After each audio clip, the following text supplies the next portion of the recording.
Assalamualaikum dan salam sejahtera. Video kali ini merupakan tema yang terakhir untuk soalan fokus karangan bagi semester yang pertama untuk pelajar 2023 dan boleh digunakan untuk pelajar ulangan semester 1 2022 iaitu remaja atau golongan belia dan muda. Tema yang keempat ini asalnya ialah masalah remaja, tetapi kebanyakan soalan itu boleh menukarkan golongan tersebut kepada golongan belia atau golongan muda, di mana jawapan itu akan menjadi lebih kurang sama atau terus menjadi jawapan yang sama. Kita akan lihat pada soalan yang pertama. Masalah yang dilalui oleh remaja berpunca daripada pelbagai sebab. Jadi, fokus isunya ialah sebab, manakala isunya ialah masalah yang dilalui oleh remaja. Maka, pelbagai langkah perlu dilakukan untuk mengurangkan masalah ini. So, fokus isu bagi kedua-dua fokus adalah nampak, sebab dan juga langkah. Soalan ini boleh menjadi sekiranya soalan itu sebab remaja. Dia boleh jadi punca remaja terlibat dengan masalah sosial atau faktor peningkatan masalah sosial dalam kalangan remaja. Boleh juga menjadi masalah sosial dalam kalangan remaja semakin membimbangkan. Semakin membimbangkan adalah fokus isu yang tidak nampak. Kita boleh menggunakan term punca, faktor atau sebab. Fokus isu yang kedua iaitu langkah. Langkah dalam erti kata lain ialah usaha, strategi ataupun apakah yang perlu dilakukan. Yang perlu dilakukan bermaksud langkah untuk membendung masalah ini, strategi, usaha atau cara untuk membendung masalah ini. Contoh jawapan, sikap remaja itu sendiri. Yang kedua, pengaruh rakan sebaya.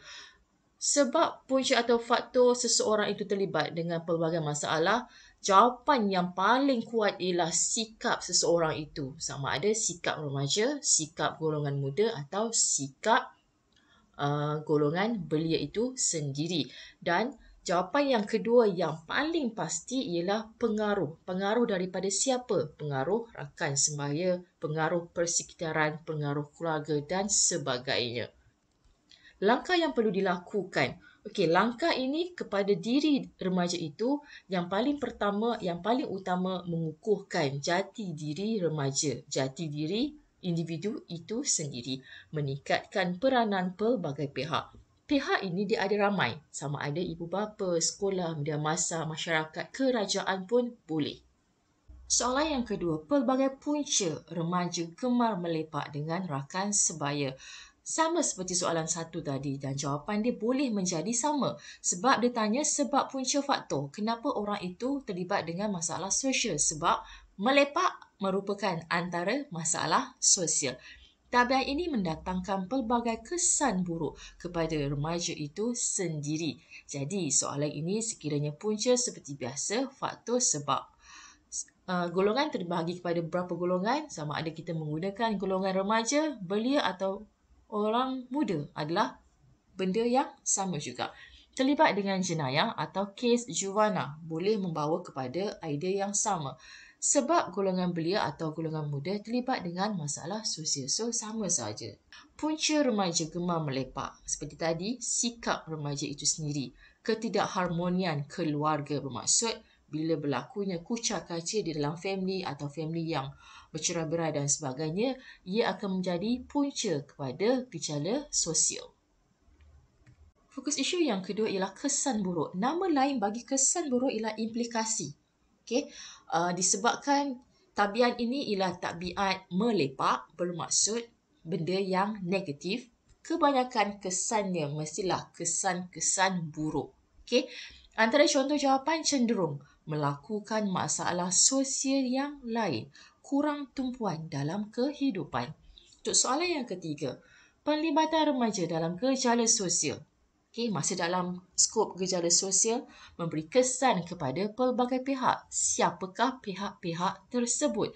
Kesan kepada individu itu sendiri, yang pertama. Yang kedua, kesan kepada keluarga. Kesan kepada masyarakat dan kesannya kepada negara. Soalan yang keempat, pelajar perlu kenal pasti golongan apa yang terlibat. Sebab soalan dia berbunyi pemuda harapan bangsa, pemudi tiang negara. Muda bermaksud golongan muda. Peranan golongan tersebut dalam membangunkan negara. Peranan golongan muda, istilah peranan boleh menjadi tanggungjawab atau perkara yang perlu dilakukan oleh golongan muda. Boleh juga. Selain pada itu, kita menukarkan golongan muda ini kepada peranan golongan belia atau golongan remaja. Ada satu lagi istilah yang akan membawa kepada maksud yang sama, iaitu tanggungjawab sebagai warga negara Malaysia. Peranan golongan muda, peranan golongan belia atau peranan remaja, atau kita tukar kepada tanggungjawab sebagai seorang warga negara Malaysia. Jawapannya sama, memantapkan ilmu dan kemahiran, memiliki semangat patriotisme yang kukuh, memiliki nilai-nilai murni serta memiliki kesihatan fizikal dan mental yang seimbang.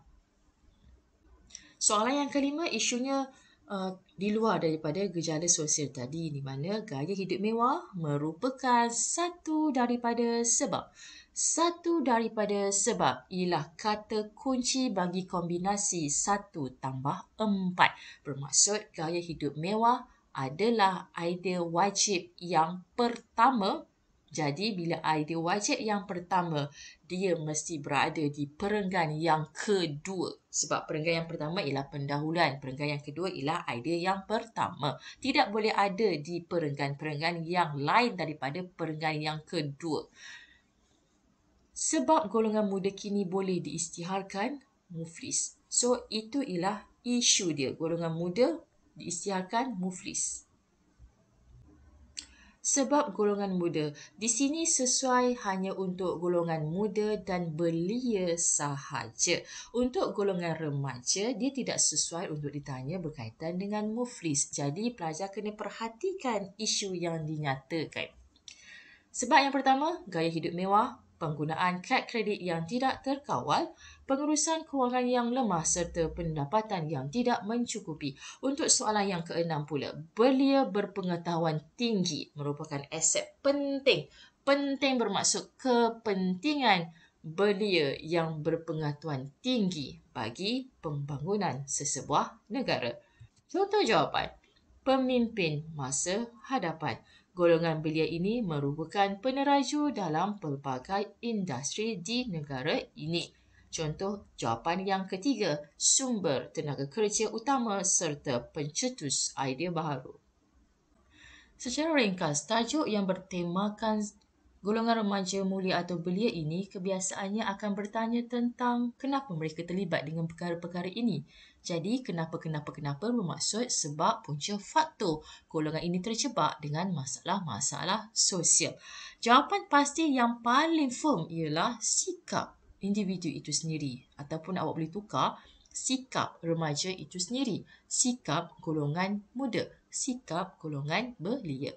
Jawapan yang kedua, ketidakharmonian keluarga atau penceraian ibu bapa, pengaruh rakan sebaya, pengaruh media massa seperti FB, TikTok dan sebagainya, kurang penghayatan agama dan moral.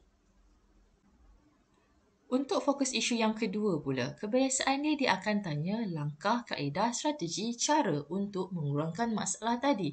Jadi, jawapan yang paling firm untuk jawab soalan langkah ini ialah mengukuhkan jati diri remaja, mengukuhkan jati diri golongan muda dan golongan belia. Pilih salah satu bergantung kepada golongan yang terlibat di dalam soalan yang ditanya. Menghayati ajaran agama, meningkatkan peranan pelbagai pihak. Pihak di sini ada pelbagai, terutamanya ibu bapa, sekolah, kerajaan, media massa dan juga masyarakat. Seterusnya, mengadakan kempen kesedaran mengenai masalah sosial. Dalam masalah sosial, dia ada banyak contoh. Antaranya ialah melepak, merokok, hedonism. Hedonism bermaksudnya bersuka-suka, sukakan keseronokan. Itu memang fitrah golongan-golongan remaja. Dia suka berseronok. Penyalahgunaan dadah, lari dari rumah, buli, pergaulan bebas, merempet atau lumba haram. Gangsterism, maksud geng-geng gangster lah ni. Pembuangan bayi, ragut, mencuri, ponteng sekolah. Kebiasaannya untuk remaja lah. Vandalisme bermaksud suka buat benda atau merosakkan barang-barang, harta benda awam dan sebagainya. Peras ugut dan jenayah seksual. Contoh soalan, sekiranya dia kata, apakah faktor yang menyebabkan seseorang remaja itu suka ponteng sekolah? So, jawapan dia akan sama seperti jawapan-jawapan yang saya telah pun share tadi. Contoh lain, kenapa remaja terlibat dengan masalah lumba haram? So, jawapan dia akan jadi sama juga. Jadi, langkah pun dia akan jadi sama juga. Jadi, soalan yang melibatkan golongan remaja, belia dan muda ini adalah satu soalan yang sangat senang sekiranya faham betul-betul apa dia punya isu, fokus isu, sebab punca faktor dan sebagainya. Sekian sahaja untuk kali ini. Kita jumpa lagi untuk video yang seterusnya. Terima kasih.